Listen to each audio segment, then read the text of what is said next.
Midwinter, the coming light, the early stirrings of spring. These are the many things that make up the wheel of your holiday, Imbolc. Welcome back to the channel. We are here with another episode of the Wheel of Year Tarot of Cocktails cocktail list.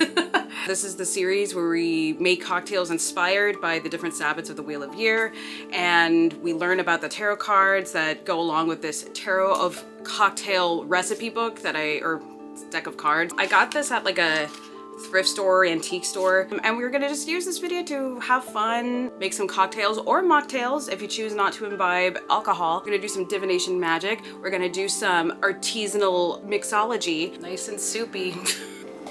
So I'm filming this in late January. We are currently in the Imbolc season, which happens on February 1st. We've also got Valentine's Day, we've got Galentine's Day, we've got the Super Bowl. I'm not really a football fan, but you know, it's a great excuse to get folks together, and I feel some of these cocktails could be a fun little addition for your next Super Bowl party. I've picked 3 cocktails from this deck of cards that I think best exemplify the themes of Imbolc. For those of you who are unfamiliar, Imbolc is the first sabbat in the Wheel of Year that, if you're looking at it from the 12-month calendar, it's midwinter. It's meant to kind of indicate, look, we've passed the darkest point of the year. We are welcoming the coming light. We are starting to see the little stirrings of springtime. We are celebrating the returning light to the earth and the new life that comes with it. It coincides with St. Brigid's feast day. St. Brigid is associated with fire, creativity. Milk and dairy are also common themes. Imbolc apparently means in the belly, and I think Gaelic or Old Irish. The milk is meant to represent the lambing season and new births happening. Maybe this could be a fun time for you to, you know, get a little loosey-goosey with your boo and just see what happens. Who would want to bring a child into this world right now? I don't know, but you know what? Life goes on, and we the people are gonna keep fighting back. Just want to get that message out there. With all those things in mind, here are the 3 cards that I picked that I think best exemplify the Imbolc season. So we're gonna start with this one first. It's called the Princess Moscow. The Princess Moscow comes with 3 ounces of chilled ginger beer, 1.5 ounces of chilled vodka, 1/4 ounce of fresh lime juice, and 1 scoop of lime sherbet. Nice and soupy. Garnish with a lime wedge and candied ginger. Combine all ingredients except the sherbet in a low bowl and stir. You drink this out of a bowl? Okay. Add the sherbet. Garnish with a lime wedge and candied ginger. There, it's garnished. So this one I picked because I liked the sherbet. I happened to pick like a white colored lime sherbet because I think it looked like snow. But we have like the citrusy flavor of the lime. You know, the color is green, which is a common, you know, white and green are typically associated with the Imbolc season. This might be a bit of a stretch, but you know, lime juice or lemon juice is commonly used in cleaning products. The acidity really cleanses. And then we've also got ginger, which ginger I use a lot in like anti-nausea, like home remedies, but it's also a spice. It kind of has like a little bit more of a kick. Maybe you can associate it with fire. It's also yellow. So you can also associate it with like sunlight, candlelight, something. If you choose not to drink alcohol, a mocktail version, I mean, it comes with ginger beer, lime juice, and sherbet. Honestly, I think that sounds delicious as it is. So just do this recipe minus the vodka. I think that's a fantastic mocktail drink. Maybe you can use this as a part of a drink ritual when thinking of the themes of Imbolc and what you would like to accomplish for this year. This is the non-alcoholic one. This is the mocktail. Ooh, I like that a lot. Yeah, very limey. Very high in vitamin C. We need that in the winter time, right? I'm sure it tastes way better if you actually use sherbet, not like mashed up popsicle, but it's good. I really like it. This is a really great drink. Just use the recipe minus the vodka, and it's almost like a Slurpee. I think it can adjust the ratio of like sherbet to liquid. Who should be my mocktail score? Miss Cleo? Is that too controversial? I'm just gonna use pentacles. As a mocktail, no vodka, I give it 5 out of 5 pentacles. So well done there. Okay, let's do the other one. Ew, there we go. Okay, let's give it a taste.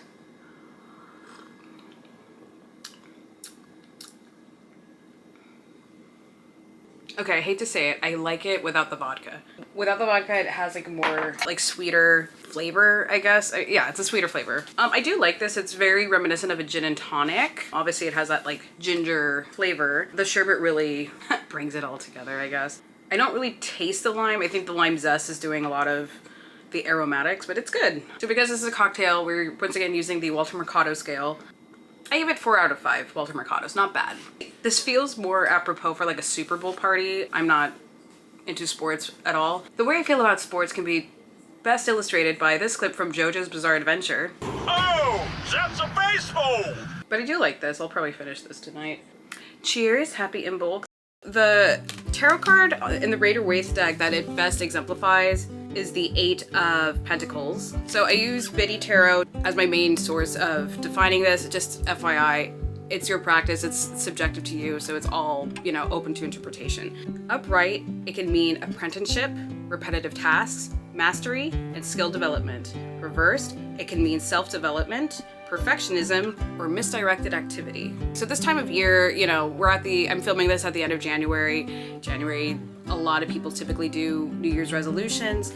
Imbolc, of course, being considered like, it has a lot of themes of new beginnings. So maybe this is the time of year where you're really focusing on accomplishing goals you would like to do throughout the year. So I think this is very apropos as far as, you know, dedicating yourself to the hard work that it takes in order to fulfill those goals. 8 of Pentacles is a card of apprenticeship and mastery. When this card appears in a tarot reading, you are working hard to improve your skills and become a master at what you do. Maybe you recently changed your work, education, or financial circumstances. Now you are applying your sheer determination and concentration to master the new skill that you are learning. You are diligent and hardworking, and you are applying yourself truly to whatever is at the center of your attention. You know, and it goes on to talk about further education, honing your skills. You're not going to develop these skills overnight, but it does take, you know, a lot of practice. More broadly, it also might suggest that you're working at the finer details of various aspects of your life. Overall, this card is a positive sign that you are committed to making those changes and ensuring that you give yourself the best possible chance. But what does it mean if you get this card in a reading reversed? The reverse 8 of Pentacles can appear in a tarot reading when you are focused on self-improvement and personal development. You are highly disciplined and focused when it comes to understanding your inner beliefs and behaviors. You may have certain rules, such as only allowing yourself to think a negative thought for 17 seconds. Why they're so specific, I don't know. Or recalling 3 things that you are most grateful for before you go to sleep at night. Alternatively, the 8 of Pentacles may indicate that you're focused on creating perfection, but to your detriment. When you focus on every tiny detail, you lose sight of the bigger picture and why you're doing this task in the first place. Your need for perfection may be getting in the way of your ability to adapt and change. I don't know if you've heard this term before. It's like procrastinating. It's maybe not the same as perfectionism, but I know I've done this. I know a lot of people have done this. When you set your mind to achieving a goal, but a goal that might seem a little lofty, I think most of us can spend a lot of time in the research phase, but to the point where it's no longer productive. You're just kind of going in circles. Or a lot of us can get really bogged down on like, oh, I need this to be perfect. I need this to be perfect. And it stops us from actually executing our goals. So what do you do when you're crunching for time and you're like, no, but this beautiful, you just get it done. Just get it done, just get it out there. Better that it airs in its maybe less than perfect state than to not have it air at all. I wanted to film this whole thing here and then work called me in early. So I'm gonna have to stop filming here, unfortunately. I'm hoping to continue filming at another time. So editing Andy, do your thing. We're back. Oh boy, yeah, last week really got away from me, and so I'm recording this on Monday, February 2nd. Imbolc was yesterday, and I'm still making this video. The rest of the week was just like coming in early, and then my sister had her bridal shower.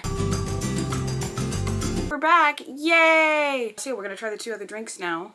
By the way, shout out to Cherry Kitten for this shirt.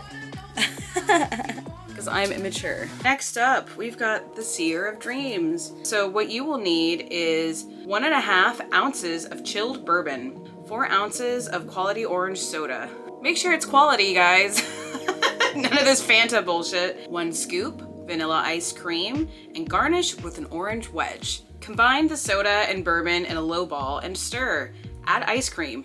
Garnish with an orange wedge. I chose this because I like the ice cream because it represents like the snow. It's also a dairy-based thing. If you're vegan, you can always try a dairy-free option. A big theme of Imbolc is dairy, which represents the used milk, coincides a lot with fertility. And then we also have the orange, the shape of the orange wedge. You know, you could represent a sunrise, the returning of the light. Plus, again, because of the citrusy flavor, it's, you know, bringing back a new sense of spring. And the color, I think it adds a nice contrast against the white vanilla ice cream. Now, I had high hopes for this one, but I think I messed up the ingredients. Here's where I done goofed. I forgot to get the orange soda, so I had to improvise. I did have an actual orange, so what I ended up doing was combining this, like, I had like a pamplemousse LaCroix. Pamplemousse, I think, is like a grapefruit flavor. Also, it's LaCroix. It's literally just like vaguely flavored sparkling water. And then I added the orange juice. Like, I just strained it and did a very bad job of it. It felt very much like Kylie Jenner attempting to cut a cucumber that one time. I guess that's why people get us confused all the time. This drink was disappointing. I don't blame the recipe. I blame my own ineptitude. But man, I did not care for this drink at all. And here's what I had to say about it in the moment. It looks interesting.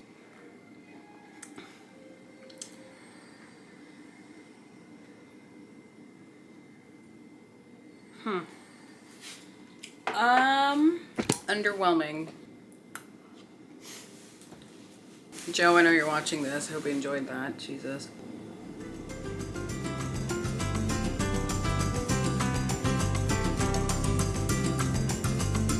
It literally just tastes like bourbon with ice cream. All right, let's try the mocktail. Very Imbolc-y. Jesus. This felt like a waste of time. I'm kind of mad. I'm gonna add some orange zest. I hate them both. Yeah, that was disappointing. The mocktail version, I just made the same thing with minus the bourbon. I think it has a lot of potential as a mocktail. Obviously used much better ingredients. I like it better as a mocktail, weirdly enough. Same with the Princess Moscow. I don't know, I think the bite just throws off the like sweet flavors, the bite of the alcohol. But man, this was busted, absolutely busted. Maybe I'll try it again at another date with actual orange soda. The quality kind, of course.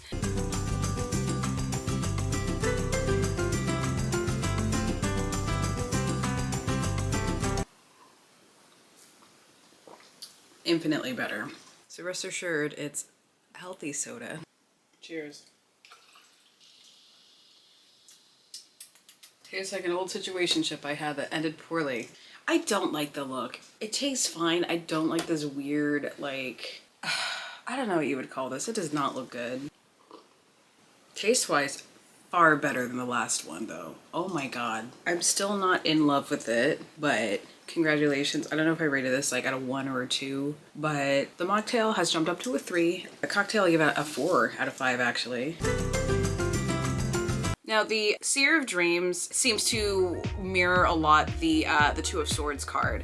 Now the Two of Swords is a little spice to your reading, that's for sure. The Two of Swords upright represents difficult decisions, weighing up options, being at an impasse, or even avoidance. Reversed, it can mean indecision, confusion, information overload, or even a stalemate. The Two of Swords indicates that you are facing a challenging decision, but you are unclear about which option to take. Both possibilities seem equally good or equally bad. You must be able to weigh the pros and cons of each choice and then make a conscious judgment. Use both your head and your heart to choose the path that is in most alignment with your higher self. It's also possible that the woman in the Two of Swords have intentionally chosen to put on a blindfold in order to avoid making a choice. Procrastination, what a mood. Are you trying to hide from a challenging situation or impending decision? Unfortunately, the issue is unlikely to resolve itself. You can only put it off for so long.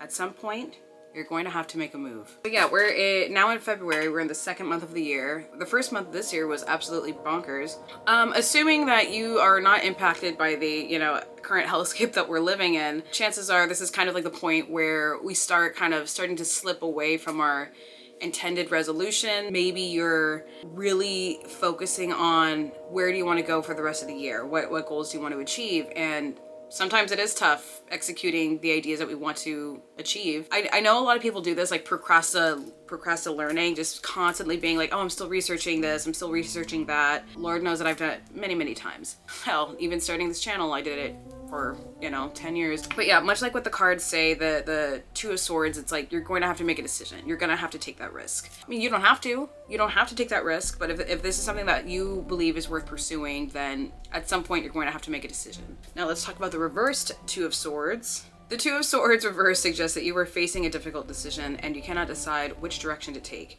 You are caught between a rock and a hard place. It feels impossible for you to make the right decision as you believe either option will lead to a negative consequence. As a result, you're finding yourself feeling stuck and unable to move forward, which is just making the situation worse.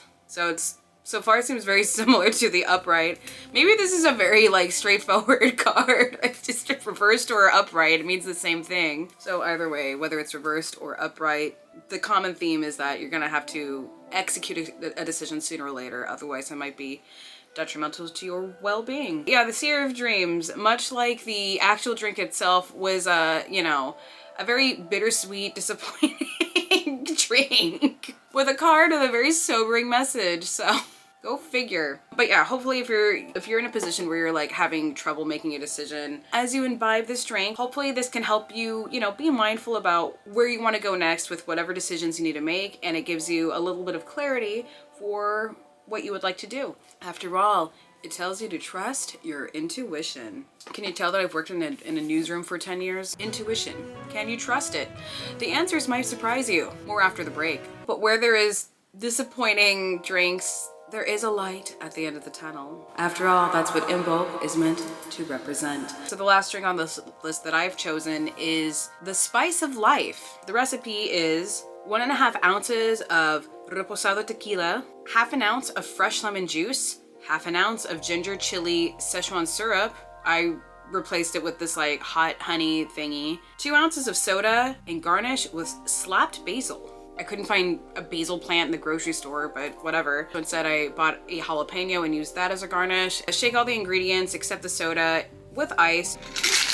Strain into a highball filled with ice. I forgot to do that. And top with soda and stir. Garnish with the slapped basil. So this one was by far the most interesting drink. Here's a little preview of how this went.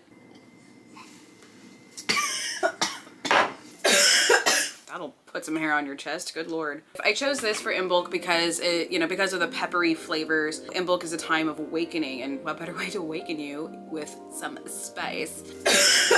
But yeah, I chose this because like obviously peppers is kind of a clear metaphor for fire, inner fire.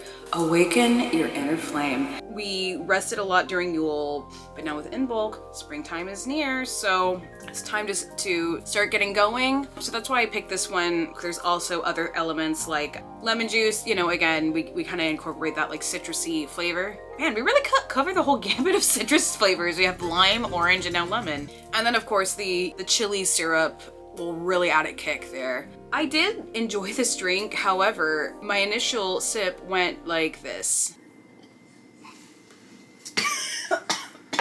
I don't know what I just did. Somehow I inhaled like pepper fumes. Okay, we're getting a straw. Holy shit. So I don't know if I did something wrong, but boy oh boy did that like, god damn. So I recommend you drink it with a straw. I do like the addition of the jalapeno. I know the recipe calls for basil, and I'm sure that would give a very different scent flavor profile. The jalapeno works, you know, it's a spicy-ish drink. Okay, and then rating it, this looks ridiculous. I give it a 4 out of 5. Like I said, I chose it more for the fire element, you know, when discussing Imbolc, but it can be a fantastic summer drink as well. Similar to like a spicy margarita. Ooh, if you did like a slushy version of it, that could be cool too. The mocktail, much like with the other mocktails, I just kind of did the same recipe minus the alcohol. Wait, I don't think I made a mocktail version. I do have Sprite. Don't drink that Sprite. Don't drink that Sprite? How do you know that it's old? Also, it's Sprite! It's been in there since, like, the Biden administration, babe. It's old. So it's a year old. It's Sprite. Fine, drink it. It'll probably be a really interesting part of your video. You know what? Let's find out. What's the sell-by date say? May 2024. Let's give it a whirl, girl. Don't do that. I'm gonna do it. Don't drink it. I'm gonna drink it. Okay.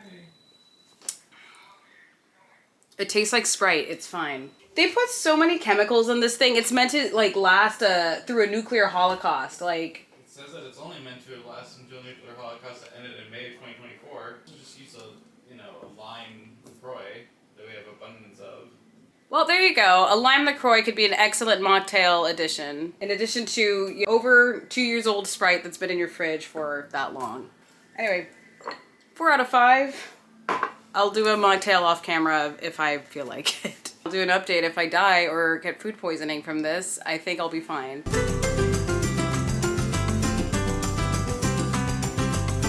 So now let's get into the tarot card. So I am a dumbass and I thought the other drink that we used in our Samhain video represented this. And now upon looking at this card, it's much clearer that this is meant to be the Hanged Man. I did discuss it a little bit more in the Samhain video, so if you want to see that, go ahead. I have linked it in the description below as well. Just to give you a refresher, the Hanged Man represents pause, surrender, and letting go, and new perspectives. Reversed, it means delays, resistance, stalling, and a decision. With these cards, it's coming up with a lot of like themes of indecision and stalling. And again, since we're towards the beginning of the year, we're keeping our goals in mind. Goals, goals, goals. I keep talking about it nonstop. So the Hanged Man reminds you that sometimes you have to put everything on hold before you can take the next step, or the universe will do it for you. You may have heard the saying, what got you here won't get you there, and that indeed is at play in this card. The Hanged Man calls for you to release the old mental models and behavior patterns that no longer serve you, so you can see your world from a new perspective and embrace new opportunities that would have otherwise hidden from you if you didn't hit the brakes. A long sentence. When you sense the pause coming, pay attention to it. Otherwise, the universe will turn up the volume until you can't ignore it any longer. Okay, so we're getting themes of surrender. We're getting things of, challenging your perspective. Lord knows a lot of people have had their perspective challenged in the last month. So yeah, much like with the Seer of Dreams, we've, oh boy, maybe that's key. Maybe the Hanged Man and the Seer of Dreams are keys to finding your next step. So what I really enjoy about this card though is I think encourages you to think in a way that you haven't thought of before, out of the box thinking. And you might be surprised by what you find. It might be the key that you're looking for in order to, move forward with making decisions or whatever. Maybe this is, will help fix the impasse that you're possibly in. On another level, you're being called to change your perspective and shift your energy, and may find that separating yourself from your everyday life is helpful, whether it's going for a walk in nature, going on a retreat, or moving to a new country. Circling back to Imbolc, I've seen some videos suggest going on a meditative, contemplative walk. Take note of what's changing in nature. Take note of what's changing and then maybe see if you can apply that to your life. Maybe that's the different perspective that you need. Maybe you need to be a little bit more in tune with the environment, like the actual real world nature, natural environment around you. Noticing if there's like flowers budding or snow melting or wherever you live, that can be very helpful to grounding yourself and finding that sense of reassurance for what you want to do next. Reverse, this card can show that you know to hit the pause button, but you are resisting it. Instead, you fill your days with tasks and projects, keeping busy and distracting yourself from the actual issue that needs your attention. Your spirit and body are asking you to slow down, but your mind keeps racing. Stop and rest before it's too late. The universe will only dial up the volume if you ignore it, and as the result, you may end up crashing. So as soon as you can hear the call, clear your schedule and make space so that you can tune in and listen. The Hanged Man reverse can also signal that you are stalling a decision or action. You may think that you are waiting until you feel 100% ready, but guess what? You're probably never going to be 100% ready. So what are you waiting for? Take the leap, make the decision, do it before the universe decides it can't wait for you. Just a lot of repeating of the same themes here. Yeah. I will say this though, chances are if you found this channel, you and I are also in agreement of what's going on in say Minneapolis or other parts of the country is really messed up. So I don't know, maybe you're feeling a lot of decisions on like, I don't know what to do. You're feeling that sense of paralysis. And I hope whether you make, you know, cocktail, mocktails, whatever you do, I hope this you choose to use this time to think about what's important to you and think about how you want to help your community, your loved ones, whatever is important to you. The universe may decide things for you if you keep stalling. So maybe this is a sign that organizing with your local activist groups or whatever it is that works for you, donating time, money, or even just, you know, gathering together with your friends and just talking about it to process all that's happening. Maybe that's a sign that you need to do all that. The reason why I enjoy making this like drink video is because I do enjoy the idea of bringing people together. Alcohol is not a requirement. Just to reiterate, I am in my 30s and I do this at home in the safety of my home. But I know that people have a very different relationship with alcohol. I want to be clear, like I don't do this to encourage like excessive drinking or irresponsible drinking. Please drink responsibly. You heard it here first. What I do want to encourage is if you're feeling a little bit like lonesome, use this as an opportunity to, you know, host a little party, get together. It doesn't have to be super fancy, just something that's nice and pleasant with people where you can, you know, like sometimes taking a moment to relax, as the Hanged Man suggested, can really do wonders to, you know, giving you a clear idea with what you want to do with your soul vision of the year, or even soul vision of your life. Imbolc was yesterday, and I missed posting this video because I was insanely busy this weekend. But Valentine's Day is coming up, the Super Bowl is coming up. You know, we'll have many more opportunities throughout the season to host little shindigs. Maybe you want to celebrate Lupercalia. I don't know your life. Maybe you go absolutely bonkers for President's Day. I don't know. I don't know anyone who's going to be going bonkers for President's Day this year, but we'll see. But in any case, I hope you enjoyed this little video. I hope you, again, choose to use mindful contemplation or joyful community building with these drinks, however you choose to imbibe them. So yeah, my last message, just to kind of speak on the season of Imbolc. A big element was, you know, obviously like, you know, new light coming into darkness. And just given how this month was, well, the month of January was rife with very disturbing news headlines, I do want to, you know, give a message like, I am feeling a tide turning with how out of control things have gotten. I don't think that's, well, I don't want to say it's not necessarily a bad thing because like people are getting hurt or losing their lives over this stuff, but I do think a lot of people have reached a breaking point. So I'm feeling a little bit more optimistic that they're going to get their stuff together, communities nationwide, to help their neighbor. And again, that means very different things for different people. I, you know, posted another video just kind of talking about like how I try to stay sane during, you know, these insane news cycles. One of the things I said in there was, you don't have to quit your job and start the revolution tomorrow. Little things like reaching out to a friend or, you know, hosting community bonding events can be really, really helpful. And so much like how Imbolc represents the light coming out from the darkness, I do feel a light is shining at the end of the tunnel for what is going on in our nation right now. I am choosing to look at the season with an unusual sense of optimism, unusual for me. Yeah, I do think things are gonna get much, well, I do think things are gonna start improving soon. Maybe I'm wrong, I hope I'm not. but I think a lot of people have kind of reached the breaking point, and I'm hoping we continue this trend of continuing to support one another. But in any case, that's my little message of hope. You're very, very special. If you watch this video, you're extra special to me because it means a lot to me. Not that it's all about me. I have linked below resources if you'd like to help people out in Minneapolis. I've also linked some resources here in San Diego. We're a border town where there's a lot of migrant groups. Hopefully you can use this as a jump off point to learn more about what you can do to help. Circling back to the more lighter note of, you know, magical cocktail witchcrafts. I do enjoy making these little videos, so please like and subscribe if you want to see more. I plan on making a 𝒉𝒐𝒎𝒊𝒏𝒈 Easter one for the next season. I'll try to get going on that so I can actually get this up in time. I'm still kind of figuring out this YouTube channel, but I'm enjoying it thus far. In case I didn't say it at the beginning of the video, hi, my name is Andy. I'm a photojournalist by day and a comic book artist by night, and I like to use this channel to give you some creative inspo and teach you what I know about the news, comic books, art, and other creative pursuits. So yeah, thank you for watching. Happy Imbolc, Imbolc blessings. Don't lose all your money sports betting on the Super Bowl, and I will see you in the next video. Until next time, friends, bye!